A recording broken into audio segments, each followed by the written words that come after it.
Actually woke up in a pretty decent mood this morning, man. Didn't get mashed last night. It was pretty sensible. We both were, which is pretty amazing. Yeah, I got home. I'm 29 years old, damn it. 42, really. I'm doing a channel, and I wanna watch TV and get home and go to bed at a reasonable hour. So yeah, I went to bed at a reasonable hour last night. Feeling alright. Pretty high now, so just in the moment, man. It's all us dope fiends or users want is a bit of peace of mind. It's gold dust, mate. Trust me. But yeah. Where was I going with this? I hate when this happens. Happens a lot. It's something to do with something to do. Well, that fucking narrows it down. Where the fuck was I going with this video? I made it for a cocksucking reason. I think it's probably still football related. Yeah. Oh, this is it.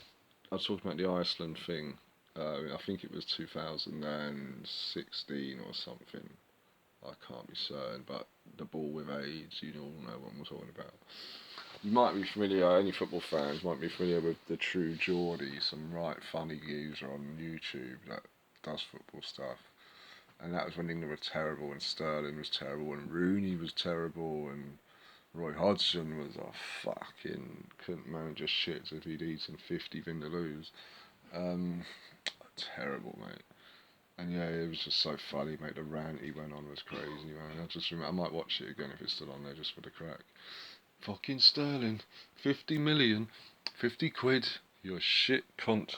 Again, he was just angry at the time because he was despicable that night, and no one individual deserves. If anyone deserves the blame for that, it's fucking Rooney, because he was the captain, and he, as much as anyone, thought that ball had fucking contagious illness, mate. Do you know what I mean? It was a shocker, man. I'll never forget. I think England scored. England had to win that game. It was against Iceland. You could pick 11 cunts out of the crowd that have got as much football experience as those boys, but you know what I mean, we need a decent manager and a bit of fucking team spirit. Shocker, mate. And even Alan Shearer, no one could sugarcoat it, mate. Well, England are out against Iceland. What do you think, Alan? Well, that was the worst performance I've ever seen from an England team ever. Like, you know what I mean? You can't sugarcoat it. And Alan Hance and Gordon Bennett. I remember the 2010 World Cup. I had to leave my mate's house, man, so I was just losing it. And I was like, I'm just going, mate, because the way things are, I'm going to get beaten up because I'm going to smash up your gap. So I'm going. But I remember Lampard with that fucking goal well over the line, but fucking England was so shit that day. It could have changed the game, we'll never know. But England didn't deserve to win that game, regardless of that fucking terrible decision from the ref. And the night, it's like Gary Neville was saying, when he was playing for England in those Sven-Goran Eriksson days and all that, it was like England felt like they were always hanging on, just clinging on. Whereas last night they were going for it, man. Southgate's got a good side.